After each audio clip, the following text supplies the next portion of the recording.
Aduh, tekan dulu. Udah, we. udah. Izin Ibu, sebelumnya saya ingin mengajukan beberapa pertanyaan. Pertanyaan pertama, apakah dalam proses belajar mengajar Ibu sering menggunakan suatu media? Ya, kalau dibutuhkan media, silakan. Apa contohnya, Bu? Kalau media tergantung kebutuhan materi itu ya. Misalnya kita butuh menayangkan video, tapi kalau tidak bisa dapat giliran pakai fokusnya, berarti videonya kita share lewat link. Itu atau kita jadiin barcode, jangan kita scan di HP. Atau butuh media berupa gambar atau enggak video, gambarnya bisa di print saja, nanti dibagikan. Butuh referensi lain, ya tinggal kirim link, anak-anak bisa akses. Menurut Ibu apa sih tujuan dari media pembelajaran itu dibuat? Untuk mengakomodasi semua kebutuhan murid, diferensiasinya gitu ya, karena murid kan beda-beda nih, minatnya beda-beda, makanya kita berusaha untuk memberikan pembelajaran berdiferensiasi, baik itu di prosesnya, di kontennya, di produknya. Apakah menurut Ibu media tersebut telah mencapai tujuan yang Ibu sebutkan tadi? Kalau dalam pembelajaran kita nggak bisa mastiin ya itu tuh sudah memenuhi atau enggak, tapi ketika kita menyediakan berbagai variasi pembelajaran, jadi anak-anak yang dengan minat yang tertentu mereka mendapat perhatian. Misalnya begini Kak, kalau produk, kalau dulu kan kita disuruh bikin produknya satu sama semua ya. Kalau sekarang kan enggak, kalau diferensiasi itu produknya sesuai minat dan bakat siswanya saja. Kalau mereka memilih membuat gambar, silakan dengan gambar. Mereka memilih membuat Canva, misalnya kan, dengan Canva. Mau bikin lewat video, silakan. Jadi sesuai minat mereka. Yang terpenting adalah tujuan pembelajarannya tercapai. Walaupun dia pakai video, mau pakai teks, mau presentasi langsung secara lisan pun boleh. Nah, gitu. Nah, strategi mengajarnya pun juga divariasikan agar tidak membosankan, gitu kan. Ada pakai model pembelajaran, misal kita pakai PBL, tapi di situ kita pakai permainan, ada permainannya. Berarti kan modelnya di mix saja, ada permainan, ada breakingnya. Kalau butuh tiba-tiba teknik stop mindfulness, misalnya kan tarik nafas dalam-dalam, gitu kan, misalkan itu boleh juga. Variasi.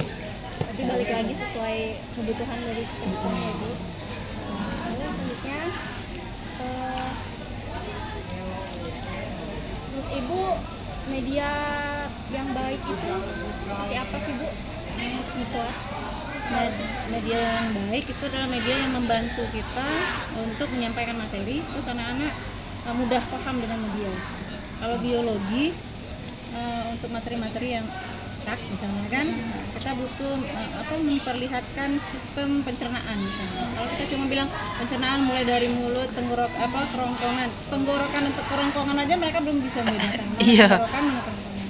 Kalau kerongkongan ke lambung, ke tenggorokan paru-paru, gitu kan. Kalau kita kasih pertanyaan, tadi pagi makannya lewat apa? Dari mulut terus kemana? Tenggorokan katanya. Mungkin dia enggak sekolah hari ini, udah masuk ke paru-paru, gitu kan. Untuk hal-hal yang seperti itu perlu visualisasi lewat video misalnya.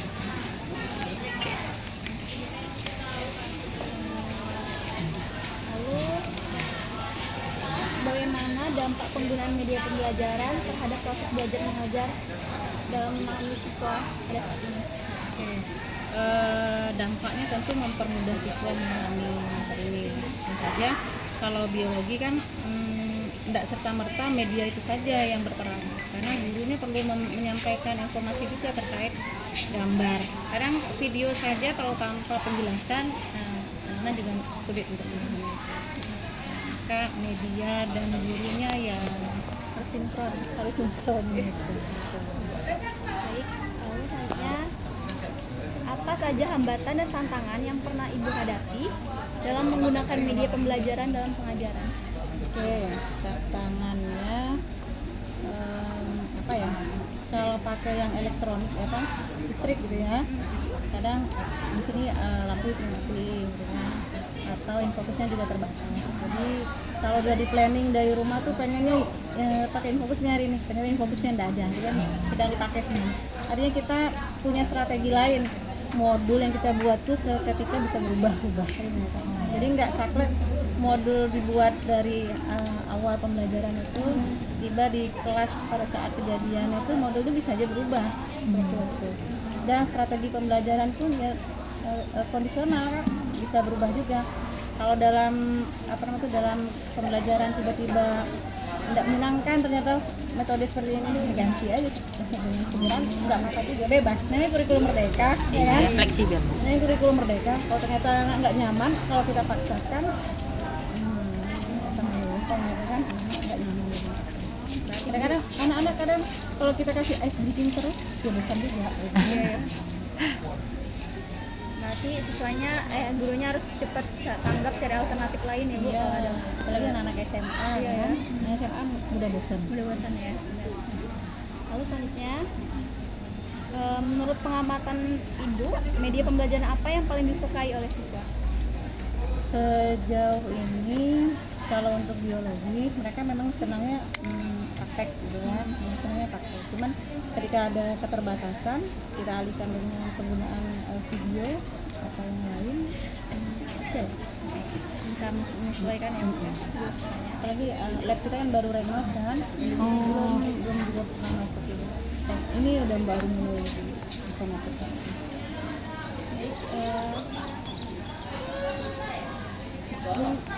Mengapa media tersebut menjadi favorit bagi siswa-siswa di sini? Favorit, kalau dibilang favorit sih enggak terlalu favorit enggak. Yang penting kita maksudnya itu enggak ceramah saja gitu kan. Jadi setiap kita masuk itu, kalau ceramah saja pasti bosan. Ada diskusinya itu kan kita variasikan juga, misalnya pakai tim ahli, jadi semuanya berperan. Kalau diskusi biasanya yang berperan di kelompok itu cuma berapa orang saja, yang mengerjakan tugas itu cuma berapa orang, yang lain numpang duduk aja gitu. Nah, kalau semuanya kita kasih peran, otomatis mereka dapat tanggung jawab semua. Kalau dibilang favorit, ada yang favorit mode pembelajaran atau strategi atau medianya, itu enggak juga sih Pak, tergantung sebenarnya. Kalau masuk di materi itu penggunaan media itu yang kita suka gitu. Tapi kalau dibilang favorit itu tergantung. Lalu selanjutnya, menurut Ibu, media pembelajaran apa yang paling sesuai untuk mata pelajaran biologi? Mata pelajaran biologi, video boleh, ya, gambar bisa, atau apa ya seputar itu ya Kak, media pembelajarannya video praktek langsung. Alat peraga ya boleh. Mereka bikin apa, ditugaskan untuk membuat model peraga sendiri juga sering, misalnya model sel atau model DNA, itu juga. Lalu selanjutnya, bagaimana media tersebut dapat membantu siswa dalam memahami konsep-konsep biologi? Sejauh ini penggunaan media itu tuh bagus ya untuk meningkatkan pemahaman konsep. Nah, tetap penguatannya dari diri. Karena dia tadi membuat kan Bu, sambil membuat, jadi dia sekalian memahami gitu ya. Baik, selanjutnya, apakah ada media pembelajaran yang belum tersedia di sekolah ini tapi Ibu merasa perlu untuk mendukung pembelajaran? Apa ya media, itu mikroskop itu sebenarnya banyak Kak. Iya. Cuman apa ya kendalanya gitu ya, kurang perawatannya saja Kak. Jadi ketika kita buka itu kacanya tuh kayak bintik-bintik, jadi kalau kita melihat benda-benda mikro, antara membedakan yang bintik-bintik betulan bintiknya apa tuh benda mikro atau motornya itu, tuh cermin-cerminnya tuh enggak terang Kak, maksudnya tuh udah Jamuran enggak? Iya, jamuran gitu ya. kan kita enggak ada ini, Belum ada pengelola berarti. kalau Oh, kalau mikroskopnya banyak, cuma itulah kendalanya kalau dipakai yang listrik itu tadi. Kalau yang tidak pakai listrik cuma bisa ada 2 kalau nggak salah yang aktif itu dari sekian banyak ini. Selain itu apakah ada lagi, Bu?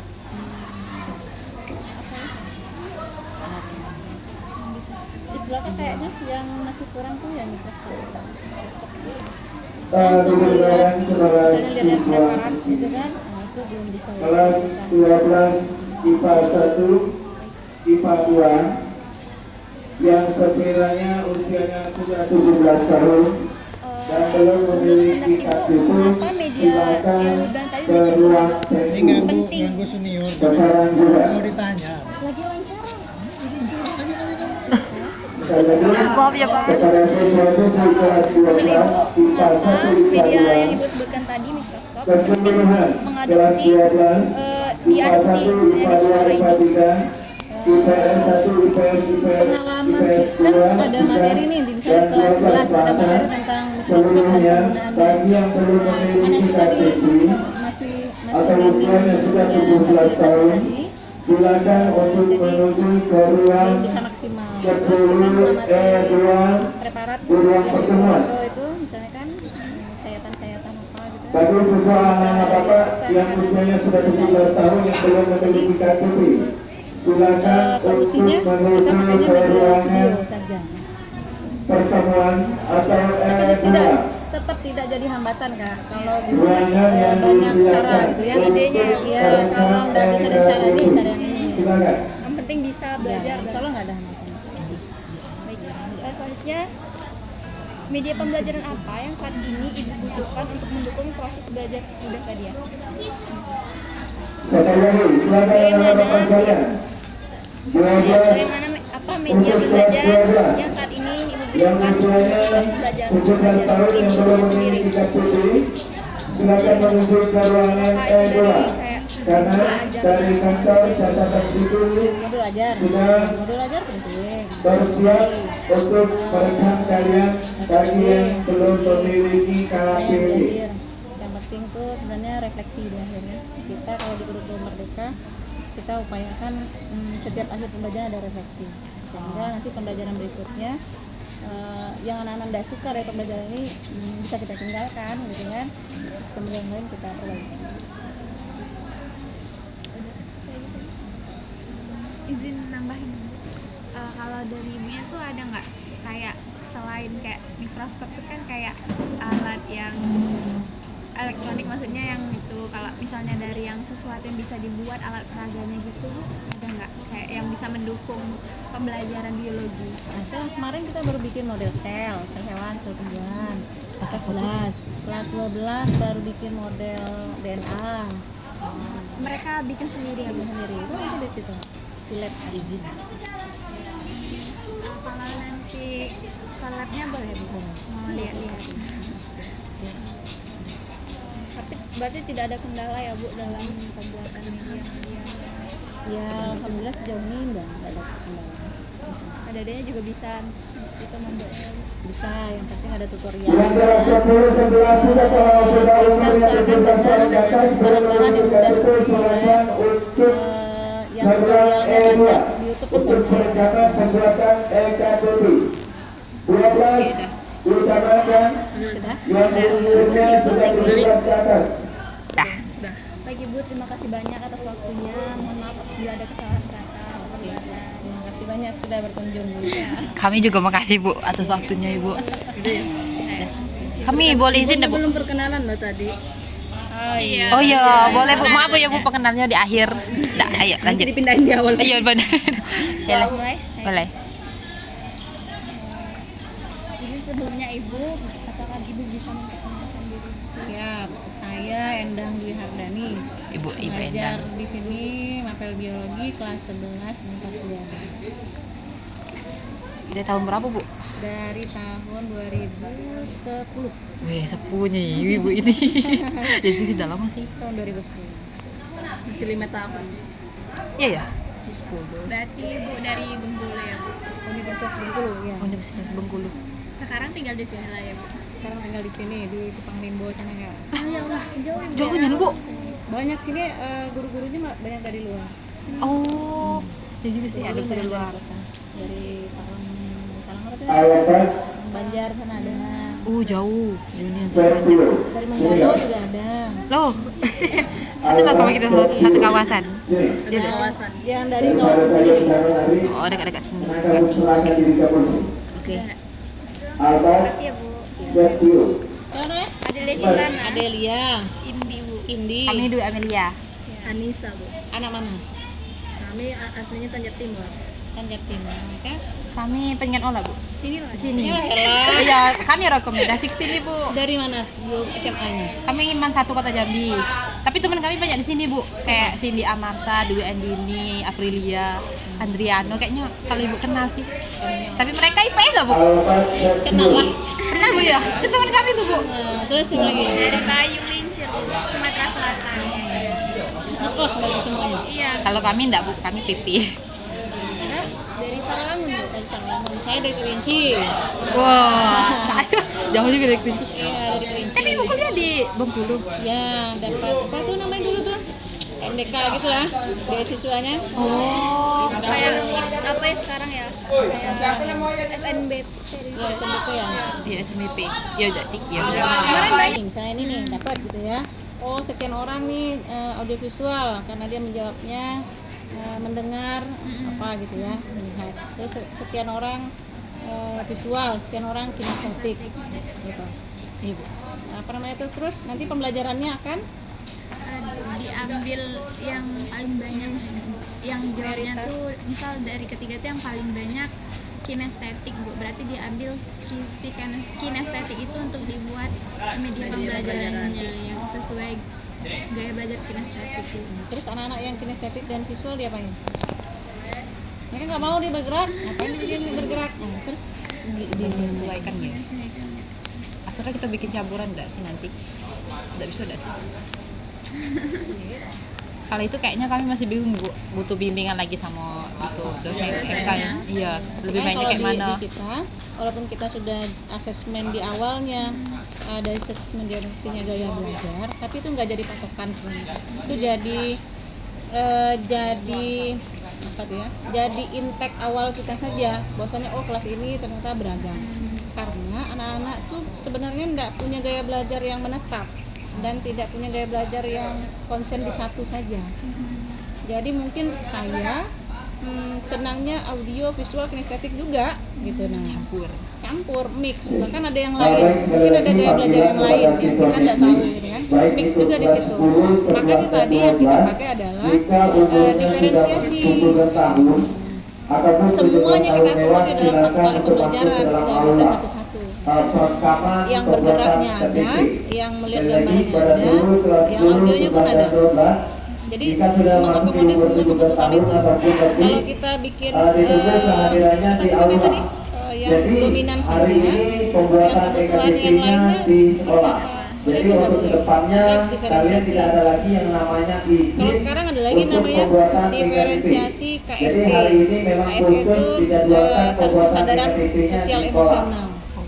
Makanya harus ada di situ ada teknik stopnya. Teknik stop Terima kasih juga untuk mindfulness. Jadi kita kayak orang lagi yoga itu kan. Anak-anak disuruh berhenti dulu sejenak gitu kan. Tutup mata, tarik nafas yang dalam, pikirkan apa gitu kan, sehingga mereka tenang lagi, rileks lagi. Jadi kalau di kurikulum Merdeka memang lebih detail melihat satu-satu siswanya, karena perhatian kita ke semua siswa tuh nggak bisa sama kan, pelakuannya juga nggak bisa sama karena dia punya keunikan masing-masing. Dan prosesnya pun fleksibel ya bu, bisa Ya, kadang apalagi kalau materi-materi kurikulum Merdeka kan nggak sebanyak yang ke-13. Misalnya ke-13 babnya ada 11, satu semester berapa gitu kan, ada 11 bab. Kalau sekarang cuma 5 sampai 6. Iya, Kadang dikit ada sekarang. dikit. Cuman materinya kan kita bisa menyesuaikan dengan kebutuhan muridnya. Kalau butuh pengayaan di materi itu nggak ada, mereka butuh pengayaan, kita kasih dalamkan lagi. kalau dari siswanya bu, peralihan dari ke-13 ke kurikulum Merdeka kayak reaksinya tuh gimana? Kalau di sini kan baru kelas 11 nih yang pakai ada fase E sama fase F. Iya. kelas 12 masih K13. Oh iya bu, Ya. bukannya Kelas pas saya di kelas 12 masih K13. Iya kan K13 kan masih ke kurikulum merdeka baru masuk 2023. Ya, kami baru kurikulum mereka baru dua angkatan. Jadi kelas 12 itu K13, cuman guru-gurunya diharapkan sudah intake sama kurikulum mereka. Walaupun materinya banyak gitu kan, tapi Iya. gurunya tetap mengajarnya ya modelnya kurikulum mereka. Kalau sekarang kan tuntutannya itu. Padahal anak kelas 12 tuh bakalan ngadapin yang kurikulum merdeka ini ya Bu. Seharusnya sih Iya, harus Bu. itu dah Bu. Iya, makanya ketika kebijakannya kurikulum mereka masih di K13, maka guru-gurunya yang harus lebih keras lagi gitu kan, lebih keras lagi berstrategi seperti apa di K13, tapi mereka kurikulumnya K13, materinya banyak, iya betul Bu. tapi gurunya tetap dengan cara kurikulum mereka gitu. Cara kurikulum. Masih beradaptasi lah ya dengan Nanti takutnya kelas 12 tuh ngadepin yang apa tuh kaget karena dia Iya, belum pernah kuliah. kurikulum. Iya. Kuliah sekarang kan project. Kan di sini juga project, kelas 10 11 kan ada project. Iya tadi di wawancara ada proyeknya. Bikin. project Kak. Iya benar. Jadi agak Ekobrin ya? shock. Apa sama? Iya Ekobrik yang ini. Sampah. Ini kelas 11 bu atau yang? Ekobrik kelas 10. Oh Kelas 11 kemarin kearifan lokal bikin permainan tradisional. Jadi kita Jumat yang lalu ada festival permainan tradisional. itu semacam kayak mana bu? Permainan tradisional lain kayak mana? Kayak apa tuh ya? Dari batok kelapa tuh ada bu? Iya, batok enggrang. Oh. Terompah apa tuh? Terompah. Oh iya jalan. Bedil yang apa tuh? Gitu tuh. Yang dari bambu tuh dak sih? Ya, terus ada cetok. Yang kecil ya. Tahu itu dari bambu tuh ya. Dibulat-bulatin dulu Ya, Iya, kertas ya. pakai kertas. Pel kemarin tuh, layang-layang. Apa lagi ya? Banyak kan? Kayak permainan tradisional disatukan gitu ya Bu. Tapi keren sih, bagus. Kalau yang kelas 10 kemarin suara demokrasi karena bertepatan dengan pemilihan OSIS kan. Iya. Jadi mereka proyeknya suara demokrasi, pemilihan presiden. Jadi wakil presiden di kelasnya, nanti ditutup dengan suara demokrasi pemilihan ketua OSIS. Jadi nyatanya di situ, yang tidak nyatanya di kelas. Maksudnya